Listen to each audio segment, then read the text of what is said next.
What's up, everyone? Welcome back to our mock draft coverage. Today, we are looking at the number 6 pick. That's the Indiana Pacers. So joining me is Scott Agness, who we just discussed nailed the pick, nailed the 13th pick last year. So there was tons of pressure to begin this video. Are you ready for the pressure? I am. Let's do it. Okay. All right. Okay. So the Pacers, they had a season, a lot of roster changes, a lot of new faces.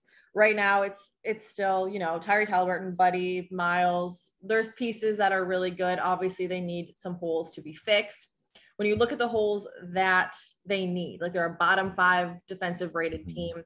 Is defense a huge factor going into this draft? Obviously, the 6th pick this year is a lot better than 13 last year. Do you go back-to-back Canadians and get a Shaedon Sharpe? Like, what's the vibe right now? What do the Pacers need? Right now, they just need talent. Let's simplify it. If you win 25 games, which, by the way, this is a rarity. The Pacers have not drafted inside the top 10 since 1989. This is their top pick in so long. And so there is pressure on the front office, more so than me, to get it right. Now, they could have options. Yes, they could trade out of it. And I think it'd be more likely than not that they would move back if they did move out of it. Because mostly because I don't see anyone worth going up to go get. They need more talent, meaning let's acquire additional picks rather than give up a pick and a player and a couple others to move up a spot or two. But the Pacers, yeah, you're exactly right, Kelcey. Defense has to be a priority. It always is under Rick Carlisle. It was not this past year, but a lot of that was due to their health. Almost 400 games lost due to injury. So that's been a challenge for this franchise. And it wasn't just last year. Really, that's been an ongoing theme for 3-4 years. So they have to get that corrected. Okay. Wow. All right. So injuries are out. And so you had mentioned that means AJ Griffin is most likely out. Yeah, that's why I kind of crossed him out here. I know he had a couple notable injuries, and I just can't see them taking any kind of risk. They need, if they are drafting, and right now I do expect they do draft at 6. If they do, I think you need that safe pick, a reliable pick, and so I do not think Griffin would be part of that bunch. Okay, that was going to be my next question. Like, for the sake of this mock draft, I am not going to let you trade out, so I'm forcing you to pick 6. Perfect. But let's say, like, in real life, in reality, you do still, like, they could trade out. Yes, you do kind of, like, expect them to stay 6. Like, there are some guys who could add talent, maybe just not, like, immediate, ready-to-go veteran talent that the Pacers may need.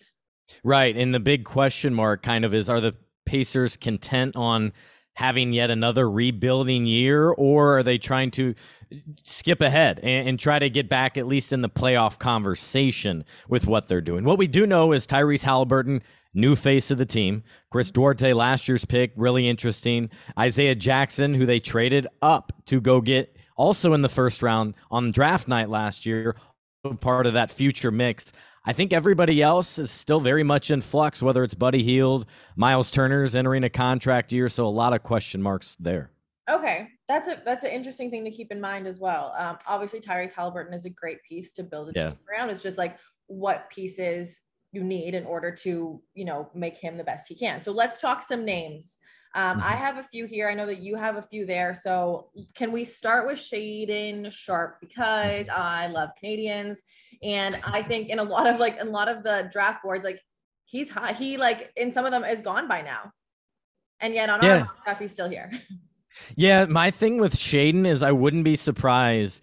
He's the wild card, it seems like, in this, like, top 8, let's say, right? Like, it really wouldn't surprise me if he's taken at 4.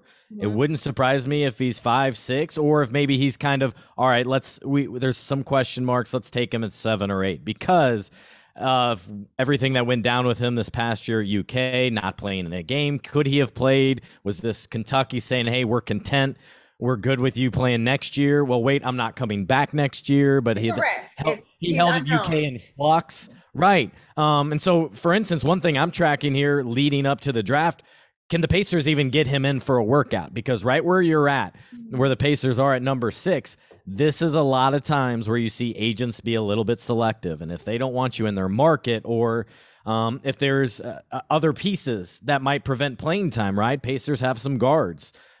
with like the guys I mentioned, your Halliburton, your Chris Duarte, and other young pieces, maybe they wouldn't want them in that situation. So that's yet another reason I could see them being pointed away from the Pacers right now, just because of cross talent and such. So I do not think the Pacers would go up and get them. At least that's my sense right now. Okay. I mean, you kind of just squashed this one, but there is another guard in Dyson Daniels. And the only reason I'm going to bring that up, even though you just said maybe not get another guard, is because of his playmaking ability. And I think a big playmaker, probably the best playmaker, best passer in the draft this year, a big, tall playmaker next to Tyrese Halliburton. You can't tell me that's not a little bit attractive. No, it absolutely is, Kelcey. Yeah, I mean, the Pacers are interested in him. I think he does plan to come here for a workout with Indiana. So that is telling a little bit. He's part of that G League elite group.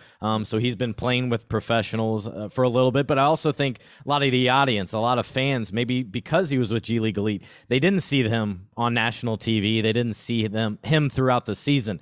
So I think he is in that conversation, but he is not who I have them taking. All right, let's just get to it then. The anticipation, I cannot wait. Let's go. Number 6, you're on the board representing the Indiana Pacers. Yeah, with the 6th pick, Kelcey, I say the Pacers take a Canadian, but not who you were thinking. Ben Mathurin from University of Arizona. One of his teammates was in here recently and raved about him, as you would expect, but he was like, he is that guy. Like, you want him on your team. And so with Ben Mathurin, number one, confidence is off the charts. Talk to him at the draft combine. He's a confident dude. He met with the Pacers in Chicago, and I even asked him, get this, I was like, because I had heard the Pacers were going through their interviews a little bit differently. One thing Rick Carlisle wanted to see is draw up a play, late game situation. He drew one up for himself. That's confidence, especially as a younger guy. Another guy I talked to drew it up for a teammate. I don't think there's a right or wrong answer, but it reveals a little bit about their mindset, their character. Can they handle that pressure? I see him as a two-way guy. He shot really well from 3 his freshman year. Sophomore year, backed off a little bit, but still 37%. So you talked about playmaking with Dyson. Same thing with Mathurin. He's a little bit bulkier, a bigger frame. And when you talk about positions of need for this Pacers team on the wing, they really haven't had a really talented one. Maybe Bojan Bogdanovic, but I'd probably go back to a star in Paul George, and that was years ago. I like this pick a lot. I think it's so interesting. I'm just thinking as like, and I know I'm not an NBA player, but this is how my mind works. Going back to my college playing days, if a coach was like, draw up out of bounds play for end of game, I would automatically think it's for me. Is that crazy? Is it a Canadian thing?